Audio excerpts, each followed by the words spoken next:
아내의 상자. 은희경.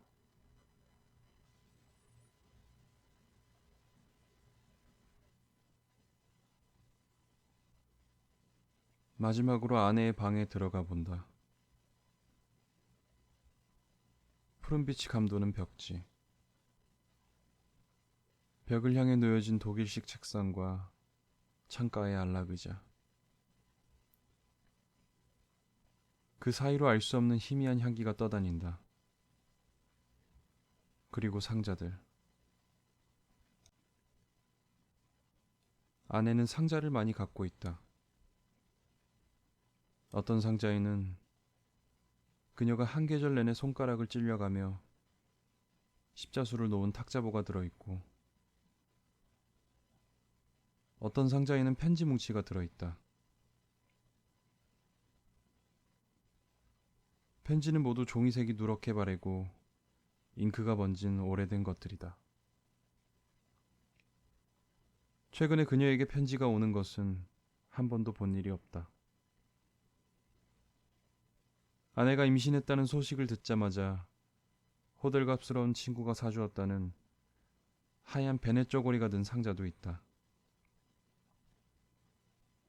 그 아이가 3개월 만에 자연유산된 후 아내는 또 다른 아이를 가지지 못했다. 그런데도 아내는 그런 물건을 간직했다. 아내의 상자에는 지난 시간 동안 그녀를 스쳐 지나간 상처들이 담겨 있었다. 사람들은 상처가 회복된 다음에도 몸에 남아있는 흉터로서 그 상처를 기억한다. 그녀는 흉터를 지니듯이 방 귀퉁이에 상자를 쌓아갔다. 맨 위에 상자 하나를 열어본다. 조잡한 조개 껍데기 목걸이가 비스듬히 누워있다. 생각난다. 신혼여행지였던 해변의 기념품 상점에서 이 목걸이를 샀었다. 생각난다. 그때 아내의 눈 속에 어리던 바다. 그 바다를 향해서 바구니에 주워 담고 싶을 만큼 맑게 방울방울 굴러떨어지던 그녀의 웃음소리. 하지만 아내는 이제 여기 없다. 아내의 독일식 책상의 뚜껑이 완강하게 닫혀버린 것처럼, 그리고 언제나 그 책상 위에 놓여있던 고무지우개가 달린 아내의 노란색 연필. 그것이 어둠 속에 영원히 매몰되었듯이 아내라는 존재는 폐기되었다. 내일이면 포장이사 회사의 일꾼들이 와서 이 방을 통째로 커다란 상자에 담아내갈 것이다. 그러면 아내의 방은 없어진다.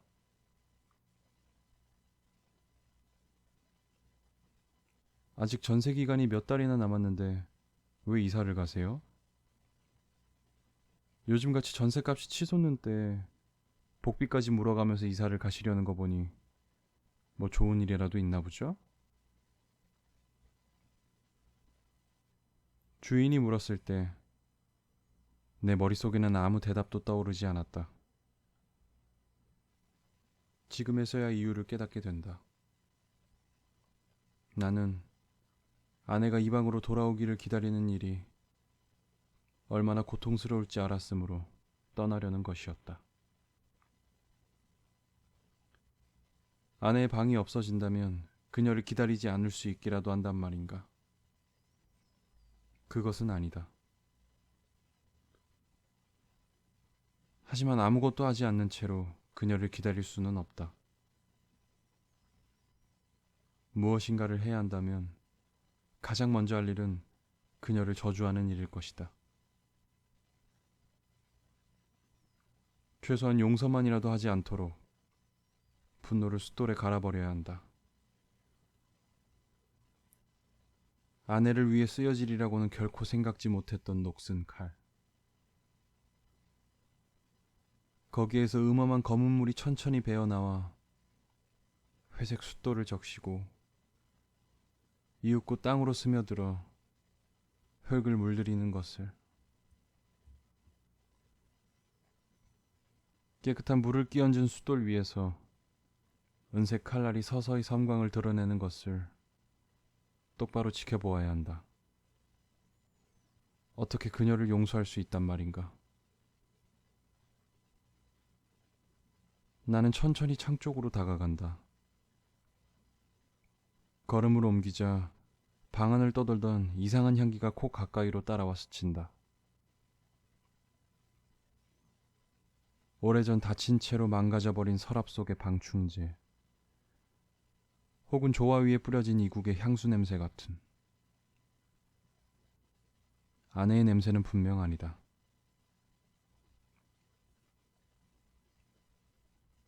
창가에는 아내의 안락 의자가 놓여 있다. 책상을 뺀다면 이 방에 있는 유일한 가구이다. 아내는 이 의자에 웅크리고 낮잠을 자곤 했다. 의자 속이 깊숙해서 무덤처럼 편안하다고 했다. 다리를 가슴께로 끌어당긴 채 웅크리고 앉은 아내는 나뭇잎 뒷면에 몸을 둥글게 말고 숨어있는 공벌레 같았다. 단단히 웅크린 그녀의 입구를 찾지 못해 진땀을 흘리던 밤들이 떠오른다. 우리는 부부야. 이건 자연스럽고 즐거운 일이라고 하고 내가 말하면 그녀는 내 뺨에 입술을 갖다 대며 정말이야. 당신한테 잘해주고 싶어 라고 속삭이면서도 몸은 여전히 차가웠다. 그녀의 마른 몸에 물기가 돌게 하기 위해서는 언제나 그녀의 몸 한가운데 박혀있는 입술산처럼 조그만 버튼을 참을성을 가지고 조심스럽게 만져줘야 했다. 그런 다음 가까스로 열린 그녀의 몸속으로 들어가면 아내는 내 어깨를 꼭 당겨 안으며 당신을 사랑해 라고 기운 없이 중얼거렸다. 그때마다 눈시울이 젖어 있었다. 그런 아내가 내게 무슨 짓을 했던가. 나는 좁은 방 안을 서성이기 시작한다. 온 방바닥을 내 발자국으로 덮어버리려는 듯이 리놀륨 바닥을 꾹꾹 눌러 밟는다. 지난주에 나는 아내를 그곳에 버리고 왔다. 차마 죽여버릴 수는 없다고 마음먹었으면서 그렇다고 죽이지 않은 것도 아니다. 나는 아내의 방을 나온다. 문고리로 손을 뻗다가 비로소 기분 나쁜 향기의 정체를 알게 된다. 방문 안쪽에 걸려있는 검붉은 화한 장식. 그 속에 들어있는 포프리에서 나는 냄새였다.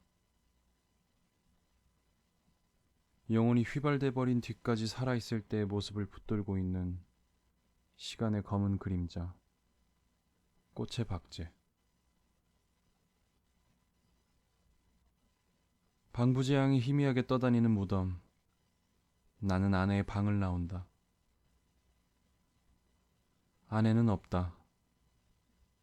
아내의 박제조차 이제는 여기 없다. 우리가 신도시로 이사를 온 것은 작년 3월이다. 그 전에 우리는 유명한 불임 클리닉이 있는 강남의 아파트에 살았다.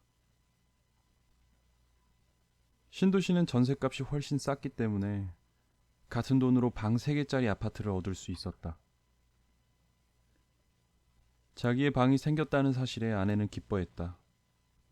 집도 깨끗하고 공기도 맑고 무엇보다 기차가 지나다니는 걸 볼 수 있으니 좋다고 했다. 사실은 더 이상 브림 클리닉에 다니지 않게 된 것을 가장 기뻐하는 눈치였다. 어쨌든 신도시에는 우리에게 필요한 것, 즉 변화와 삭막하지 않은 생활이 있을 것 같았다. 처음에 아내는 새로운 생활에 대한 여러 가지 계획을 가졌다. 새로운 커튼, 새로운 관엽식물, 새로운 선반 등. 커튼을 달아야 할 텐데 무슨 색이 좋을까요? 아내가 물어보았을 때 나는 텔레비전 리모컨을 눌러 채널을 바꾸는 중이었다. 화면에 한 무리의 댄스 그룹이 사라지고 나처럼 소파에 앉아 텔레비전을 보고 있는 남자가 나타났다. 남자의 등 뒤로는 그가 앉은 패브릭 소파와 똑같은 장미꽃 무늬의 커튼이 드리워져 있었다. 나는 화면에 그대로 눈을 둔 채 턱만 아래쪽으로 돌리고 말했다. 글쎄, 장미꽃 무늬 어떨까? 다시 리모컨을 누르니 어떤 사무실이었다. 나는 별 생각 없이 의견을 바꿨다. 블라인드로 하면 어때? 깨끗해 보이는데? 싫어요. 말꼬리에 힘이 들어가 있었으므로 나는 아내 쪽을 힐끗 쳐다보았다. 고개를 숙이고 사과를 깎고 있는 아내의 가느다란 뒷목이 눈에 들어올 뿐이었다. 나는 무심한 눈길을 다시 텔레비전으로 돌렸다. 한참 후에야 불현듯 깨달았다. 아내는 병원을 연상시키는 것은 뭐든지 싫어했다. 그러나 사과를 포크에 찍어 내게 건네주는 그녀의 표정은 평온했다. 우리는 달인 날처럼 과일을 먹으며 마감 뉴스로 눈을 주었다.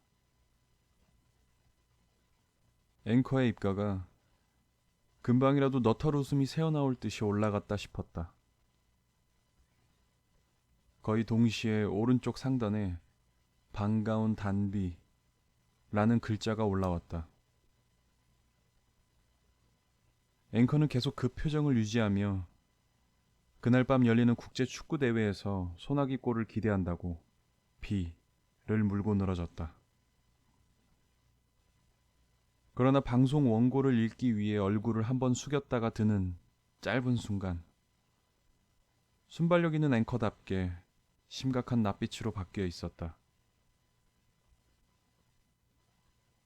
오른쪽에 올라온 글씨는 미 삼김 제거작전이었다. 정부는 최근 80년 미국의 지시로 신현학 씨가 주도한 으로 시작되는 유창한 음성 억양으로 보아서는 작전 내용보다는 본사 독점으로 말씀드렸음을 더 강조하는 것 같았다. 그리고 바로 1초 뒤에는 그 삼김 중 하나인 대통령이 화면에 나왔다. 그는 중요한 용건이라도 있는 듯이 등장했지만 환경 대통령이 되겠다는 포부만을 국민 앞에 엄숙히 선언하고 그냥 들어갔다. 아내가 말했다. 내가 아는 대통령들은 셋 다 저런 억양으로 말했어요. 저 억양을 들으면 어쩐지 다 훌륭한 사람 같아. 나는 대꾸 대신 접시에 남은 마지막 사과살에 포크를 찍어 눌렀다. 다음 뉴스는 너구리와 소쩍새의 소식이었다. 그것들은 겨우내 사람의 보살핌을 받다가 봄이 되어 비무장지대로 돌려보내지고 있었다. 야생동물 보호라는 글씨가 너구리의 주둥이 쪽 화면을 덮었다. 아내가 또 혼잣말처럼 말했다. 기억이 확실한지는 모르겠는데 야생동물은 겨울에 산으로 돌려보내야 한다는 걸 어디서 읽은 적이 있어요. 먹이가 없는 겨울에 버려져야만 자기가 야생동물이란 사실에 빨리 적응한대요. 쥐를 죽였다가 기소될 뻔한 미국 남자 얘기는 어디서 봤더라? 며칠 전 해토픽이 났던가? 뒤뜰에서 토마토를 먹은 쥐를 죽였는데 동물보호협회에서 들고 일어났다나 봐요. 해를 끼친 동물은 보호대상 동물에서 제외시킨다는 법안이 통과돼서 겨우 풀려났다던데. 쥐 죽인 일이야 쥐 죽은 듯 하면 될 것 같고 그 호들갑을 떨다니. 참 할 일 없이 배부른 나라야. 나는 속으로 그런 생각을 했지만 입 밖으로 내진 않았다. 증권 시황에 대한 뉴스가 시작되었으므로 거기에 시선을 고정시켰을 뿐이었다. 텔레비전을 끈 뒤 나는 시사 주간지를 들고 침대로 들어갔다. 아내는 과일 접시를 씻느라 조금 늦게 침대로 왔다. 아내의 손이 차가웠다. 나는 그녀의 두 손을 끌어다 내 잠옷 사타구니에 넣었다. 그녀가 조금 웃었다. 나는 아내를 사랑했다. 그녀에 대해서라면 모든 것을 알고 있다고 생각했다. 전문대 비서학과를 나왔지만 아내는 대학에서 뭘 배웠는지 거의 기억이 없다고 했다. 그녀는 원래 미술대학을 지망했었다. 고3 겨울, 그녀가 다니던 조그만 화실은 낡은 목조 건물 3층에 있었는데 몹시 추웠다. 하지만 연탄 난로의 냄새 때문에 늘 창문을 조금 열어두어야 했다. 그녀의 자리는 바로 그 창문 옆이었다. 오른쪽 뺨으로는 난로 위에서 끌어대는 커다란 주전자의 뜨거운 김을 쐬고 왼쪽 뺨으로는 귓불을 얼리는 매서운 찬바람을 맞아가며 그녀는 열심히 대생을 했다. 점점 연탄가스의 냄새에도 익숙해져 갔다. 이따금 난로 위의 주전자에서 뜨거운 물을 따라 바람이 들이치는 창턱에 올려놓았다. 물은 몇 분 지나지 않아 알맞게 식었다. 그녀는 그 물로 두통약을 삼키곤 했다. 그 해에도 대학 입신날은 몹시 추웠다.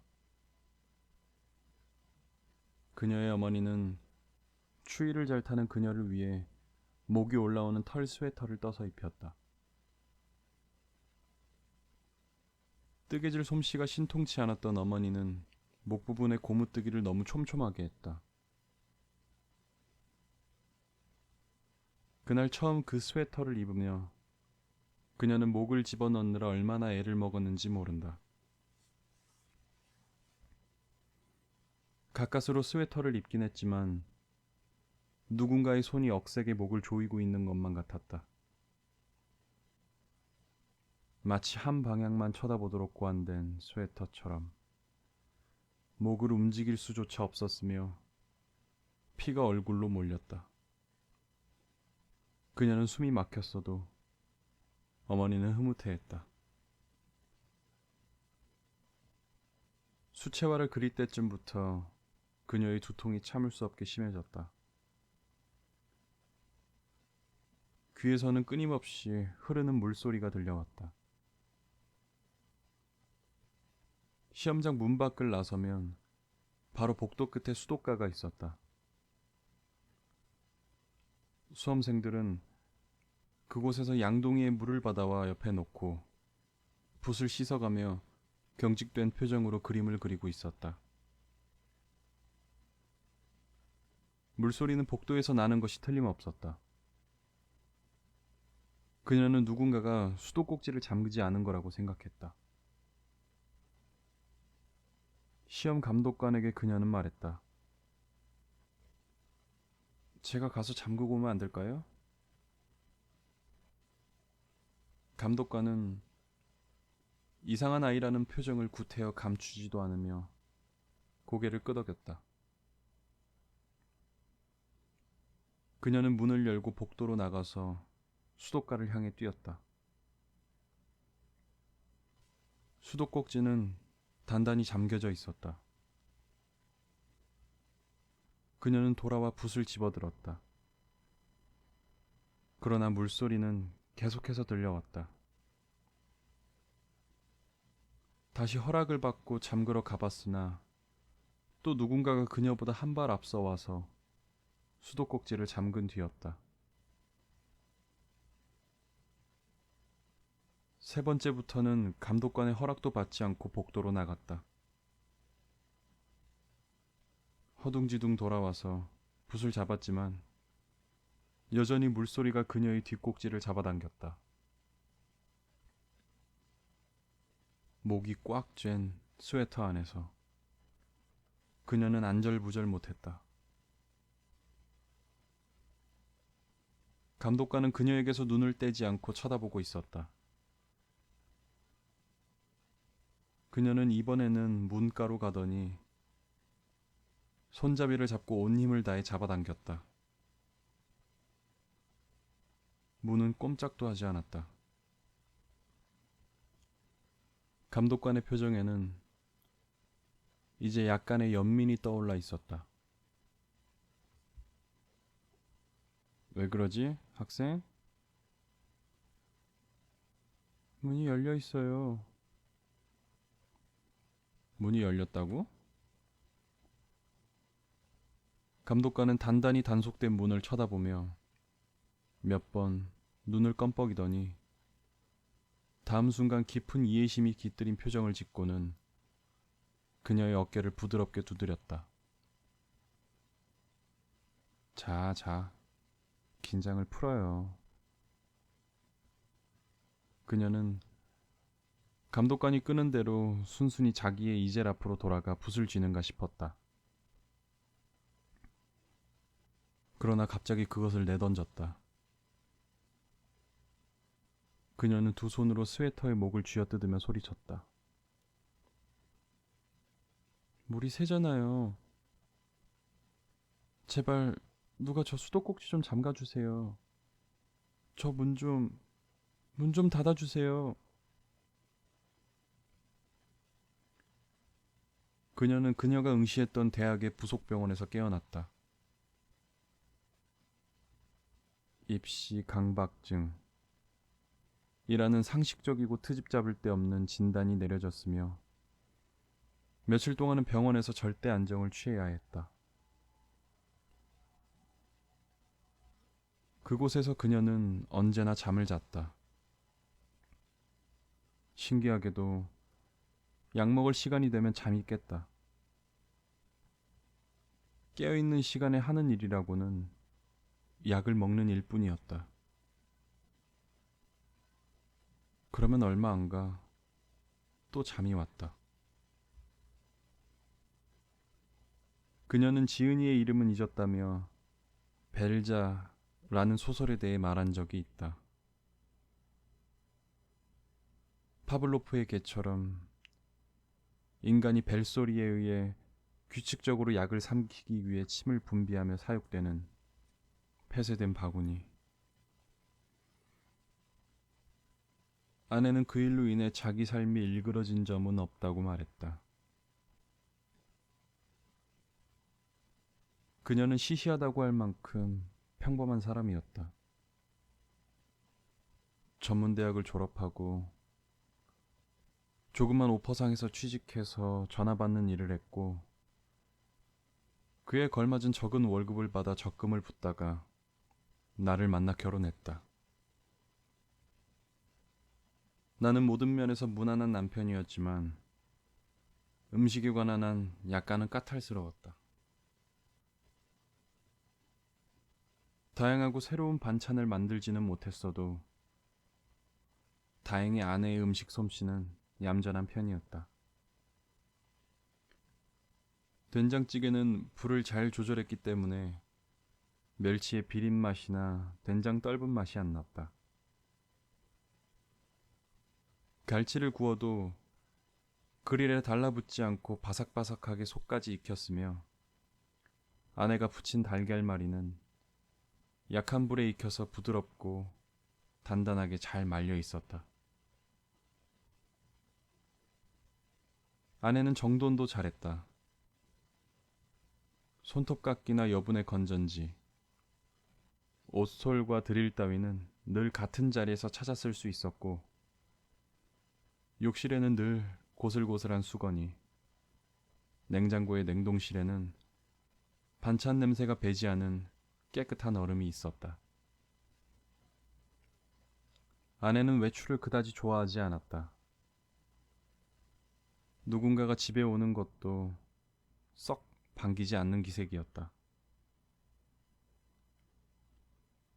나의 부모님은 내가 결혼하던 해에 형이 있는 캐나다로 이민을 갔다. 아내로서는 살림살이를 참견할 시댁 식구가 없는 것이 다행인 셈이었다. 베넷 쪼고리를 사주었던 주책스러운 친구와 보험 외관을 한다는 또 한 명의 고향 친구가 이따금 들르는 것을 빼면 아내에게는 찾아오는 친구도 없었다. 지나치게 선량하고 적극적이어서 어떤 관계에서든 과장된 우정을 표현하는 사람, 혹은 뚜렷한 목적을 가진 사람만이 아내를 방문했던 것이다. 새 집에 이사를 온 뒤에는 그 친구들에게도 바뀐 전화번호를 알리지 않은 모양이었다. 혼자 있는 시간에 아내는 집안일을 하거나 신문과 잡지 따위를 뒤적였다. 자기 방의 독일식 책상에서 책을 읽는 일도 좋아했다. 아내는 꽤 많은 종류의 잡다한 책을 읽었다. 그러나 남들처럼 책을 통해 교양을 쌓고 정서를 함양하는 것 같지는 않았다. 자기가 읽은 책의 내용을 극히 단편적으로만 기억했으며 자기 식대로 엉뚱하게 왜곡시켜 알고 있는 것이 대부분이었다. 아내는 그것을 스스로도 잘 알고 있었다. 벨자에 대해 얘기했을 때도 늘 그렇듯이 내 기억이 맞는진 모르겠지만 니라며 자신 없어 했다. 그녀는 다 읽은 책을 상자에 담아두었다. 그녀는 기억들을 머릿속에 쌓아두는 대신 상자에 담아서 뚜껑을 덮어버리곤 했다. 그러고는 나머지 모든 시간에 잠을 잤다. 회사에서 낮에 집으로 전화를 해도 받지 않는 때가 많았다. 웬 잠이 그렇게 깊어? 라고 물으면 베란다에서 아파트 단지들을 내려다보고 있으면 잠이 와요. 라고 대답하는 것이었다. 언제 봐도 단정한 아파트 단지의 창문들. 언제 봐도 그린 듯이 정확히 배치된 놀이터와 벤치와 나무와 주차라인과 보도블록. 상가 앞에 오가는 사람들도 언제 봐도 그렇게 정한 듯이 몇 명. 비슷한 비닐봉지, 비슷한 옷차림. 하늘도 언제 봐도 대충 그런 색의 지루한 안정에 비치고 공기의 냄새마저도 도식적이라고 아내는 말했다. 신도시에는 길이 없어요. 덩치가 큰 건물에 다 가로막혀 있어요. 신발을 신고 산책이나 하려고 나갔다가도 길이 다 끊어져 있어서 그냥 돌아와 버려요. 찾길밖에 없어요. 그러면서 그녀는 고층 건물 사이에 찾기를 몇 번 건너갔다 오면 지치기 때문에 잠이 오는 거라는 주장도 했다. 아내의 잠은 이상할 만큼 깊었다. 그녀는 몸이 아플 때나 걱정거리가 있을 때, 심지어 화가 났을 때조차 잠을 잤다. 새 집에 이사 오기 전 어느 일요일, 나는 아내에게 좀 화를 낸 적이 있었다. 늦잠을 자고 일어나서 신문을 펼치는데 경제면이 잘려나가고 없었다. 아내가 뒷면에 있는 기사를 보기 위해서 오렸다는 것이었다. 내가 보지도 않은 신문을 오려냈단 말이야? 라고 말하자 아내는 변명하려 했다. 사소한 일이라고 생각했는지 그다지 미안한 기색도 아니었다. 나는 그 즈음 새로운 프로젝트의 팀장을 맡았기 때문에 신경이 날카로워져 있었다. 그때 나에게는 아내의 언제나처럼 엉뚱하고 앞뒤 안 맞는 말을 들어주기 위해 참을성을 사용할 너그러움이 전혀 없었다. 듣기 싫어 라고 소리치자 아내는 놀라 입을 다물었다. 조금 후 일어나더니 말없이 청소기를 돌리기 시작했다. 나는 점포를 들고 밖으로 나와버렸다. 집 앞 상가에 새로 생긴 미장원 간판이 눈에 띄었다. 마침 이발할 때가 되었으므로 거기 들어가 머리를 잘랐다. 기분이 풀린 나는 미장원 옆에 빵집에서 아내가 좋아하는 슈크림을 산 뒤 현관 벨을 눌렀다. 그러나 아내는 문을 열어주지 않았다. 주머니를 뒤져봤지만 열쇠는 양복 주머니에 들어있었다. 할 수 없이 상가로 다시 나와 공중전화 부스로 들어갔다. 아내는 전화도 받지 않았다. 나는 한달음에 집으로 돌아왔다. 옆집 벨을 눌렀다. 그 집 베란다를 넘어 타고 우리 집으로 들어가 봐야겠다고 양해를 구했다. 그러나 막상 돌아가 보니 두 베란다 사이가 너무 넓어서 몹시 위험했다. 옆집에 전화를 빌려 다시 집으로 전화를 걸어보았다. 벨이 울리는 소리보다 내 심장 두근대는 소리가 더 컸다. 숨소리를 따라 점퍼가 오르내리는 것이 보일 정도였다. 옆집 주인이 가져다 준 상가 정보지를 넘기며 열쇠집을 찾는 내 손도 부들부들 떨렸다. 열쇠공을 기다리는 동안에도 전화통을 붙들고 집 전화번호를 계속 눌러댔다. 조금 후 오토바이 뒤에 연장통을 싣고 도착한 열쇠공은 난감한 표정을 지었다. 안에서 잠금고리를 걸었기 때문에 열쇠가 돌아가지 않는다는 것이었다.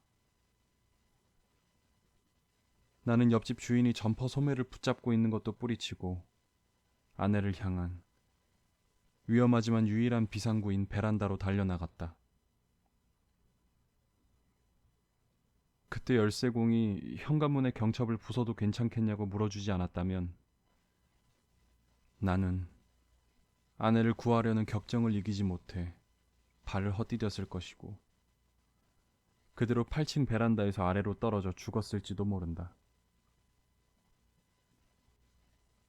그런 난리를 치른 뒤 폭파하듯이 문을 부수고 들어가 보니 아내는 소파에 웅크린 채 자고 있었다. 우리가 부순 문에서 불과 몇 발짝 떨어지지 않은 자리였다. 아내가 그녀의 안락의자에 파묻혀 잠든 것을 보면 이따금 그때 생각이 났다. 뚜껑이 닫힌 상자들 곁에서 잠들어 있는 그녀의 모습. 그것은 자신을 상처 입힌 세상을 향해 빗장을 지르고 잠들어 버린 그때의 모습과 비슷했다.